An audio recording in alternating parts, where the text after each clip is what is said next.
Hi. Today I want to talk to you a little bit about influences on emotional expression. And to get started, I want to consider the notion that people generally are reluctant to talk about their emotions, to express their emotions. Uh, and this has always puzzled me. This is something I've always wondered about. People feel fine talking about facts. They often love giving their opinions, but they don't like to talk about how they feel, which strikes me as odd because ultimately, if there's one thing that you're actually qualified to talk about, that you're actually an expert on, it's your own feelings. And so this has always struck me as odd. I'll give you an example. I have a good friend of mine whose daughter is a drug addict who has done significant damage to herself and those around her because of her dependency on illegal drugs. And this guy, I mean, he's a dear friend, and we spend a lot of time together and hanging out and drinking and so on. And after a few beers, he loves to give his opinions. The guy will tell you in a second how he feels about Donald Trump and abortion and immigration and all the hot button issues of the day, and he'll talk your ear off, but he won't talk about his daughter. And it strikes me that is the one thing that he really knows about. It's the one thing that he's really qualified to talk about. He's not really qualified at all to talk about political issues or anything else. And it's always struck me as odd that the one thing that he doesn't talk about is the one thing that he actually knows about. So this is something to consider, obviously, as you think about communicating emotions and communicating with other people about emotions. Now, we know that there's a link between personality and emotion. So we know that extroverts, people that are outgoing, that make friends easily, these people report more positive emotions in everyday life than people who are more private, people who are less extroverted.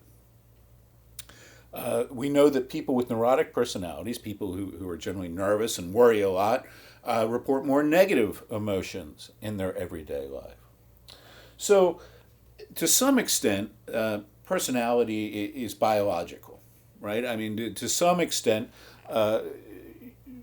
who we are is determined by our DNA. But it's important to realize, too, that there are workarounds, right? There are ways that you can change your behavior. There are ways to become more extroverted, more upbeat, optimistic, etc., right? Also, culture impacts emotion and how we talk about emotion. We hit on this a little bit in the last short lecture. So different cultures value different emotions. We know, for example, that Asian Americans and Hong Kong Chinese value what we call low arousal positive affect. Now, affect is a fancy word for emotion. So when we say low arousal positive affect, what we're talking about is being calm, right? Low arousal, being calm, but yet positive. So people in Asian American and Hong Kong Chinese folk value calmness, right? Positive calmness, more than European Americans, who tend to value what we call high arousal positive affect. So that's excitement, or the expression of excitement. So, of course, there are differences to the degree in which people in various cultures display their feelings. Research suggests, for example, that people from warmer climates are more emotionally expressive than people from colder climates. So, for example, Italian people from the Mediterranean, right, are notorious for displaying their feelings and emotions in ways that are far more evident than people from, let's say, Sweden, right, which is a much colder climate. This also relates to whether or not your culture is more individualistic or more collectivistic. So, for example, people in individualistic cultures where they value individual freedom and the individual, right, like the United States, are much more likely to discuss their emotions than people in collectivist cultures. So as a result, for example, Americans say I love you more often than people in collectivist cultures. Women, interestingly, also say I love you more than men. Something to think about. Relatedly, biological sex and gender, right? You remember that sex is what you're born with and gender is sort of the social construction of masculinity and femininity, shape the way that we experience and express emotion. Indeed, biological sex, what you're born, a man or a woman, is the best predictor of the ability to detect and interpret emotional expressions. So that means that whether or not you're a man, born a man or a woman, is the best predictor of your ability to interpret people's expression of emotions. This is better than your background, the amount of travel that you've done, cultural similarity, or ethnicity. Indeed, women are more attuned to emotions than men, period. This does not, in this case, what culture you're from doesn't affect this, right? Women across the board, regardless of culture, are more tuned into emotion than men are. And they also use more nonverbal forms of expression, of emotional expression and communication. So they use more emojis. They express more affection on social media. Indeed, women are just, again, this goes back to the notion that women have higher emotional intelligence, right, more EQ, than men do across the board. We also know that in mainstream U.S. society, the unwritten rules of communication discourage the direct expression of most emotions. If you think about how many times you've heard people talk about their emotions in the last several days, it's probably, you probably didn't hear that many people talking about how they felt. And if they did, it was probably an expression of positive emotion. So people say things all the time like, I'm happy to say that, you know. So in the U.S., we value positive expressions of emotions over negative emotions. People are reluctant to send out negative emotional expressions. And we're also reluctant to send messages that threaten other people, right? That threaten other people's face or threaten their presenting selves. So we find, for example, that in long-term marriages, people routinely share complimentary feelings. So they'll say things like, I love you. They'll oftentimes use face-saving expressions of emotion. So, I'm sorry that I yelled at you. Now they're both perfectly willing to say bad things about people outside the relationship, right? To say bad things about third parties. So husbands and wives that have been successfully married for a long time are much more likely to say, "Oh, Bob's a jerk," than they are to say the same thing about each other, right?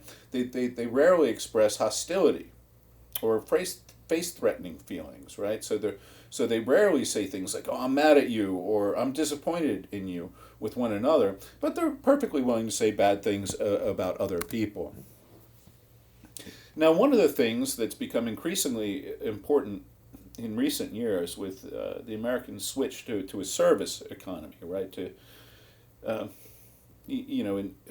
guess I should give you a little background. In relatively recent time, we have switched from being primarily an industrial economy, one that produces things, to a service economy, to one where we provide services for one another.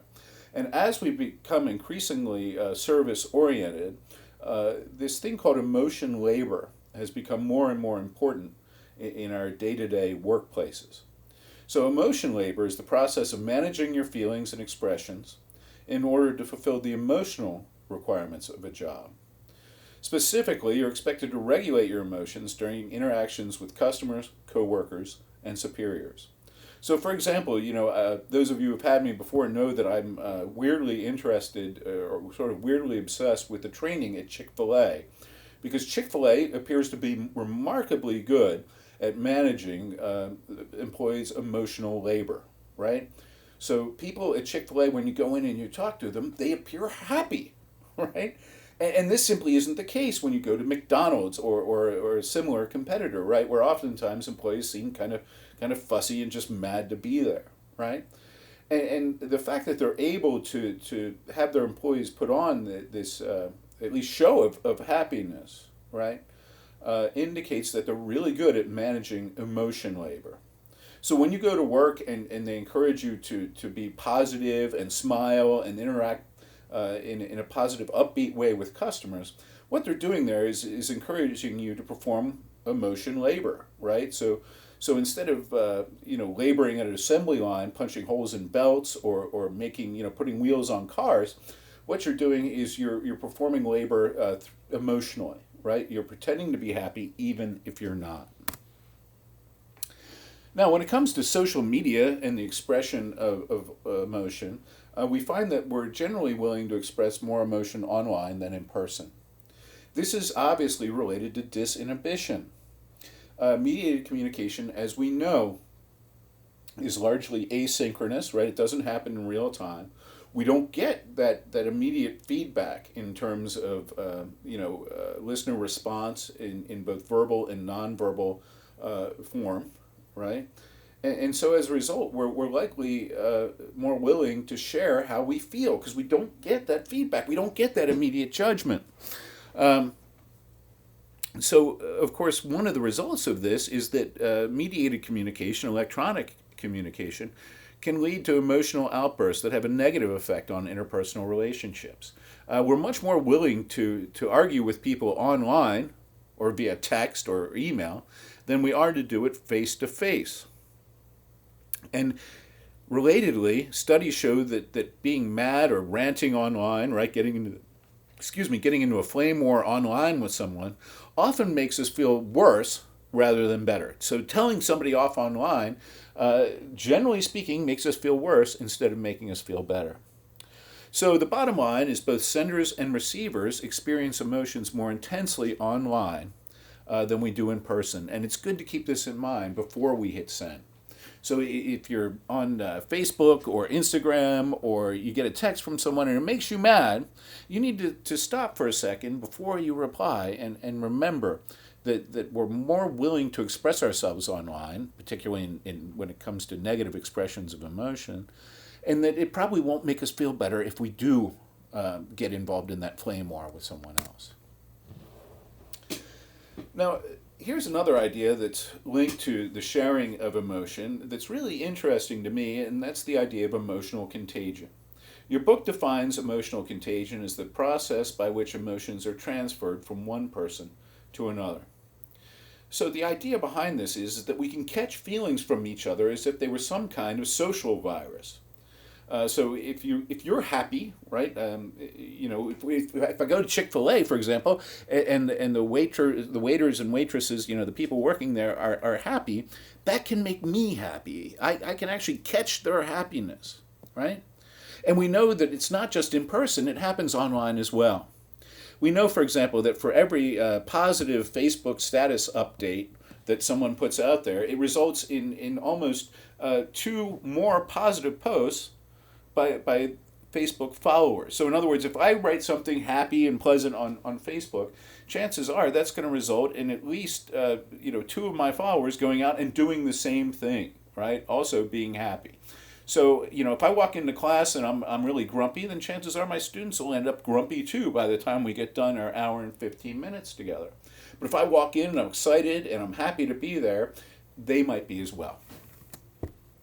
All right, this is a short video on emotional contagion. I'm going to skip it, but you're welcome to watch it. It explains it probably a little bit better than I did. But that's it for today, for this short lecture at least. And next time we'll talk a little bit about guidelines for expressing your emotions, how to do it well. Okay, thanks for checking out my lecture. Hope you learned something.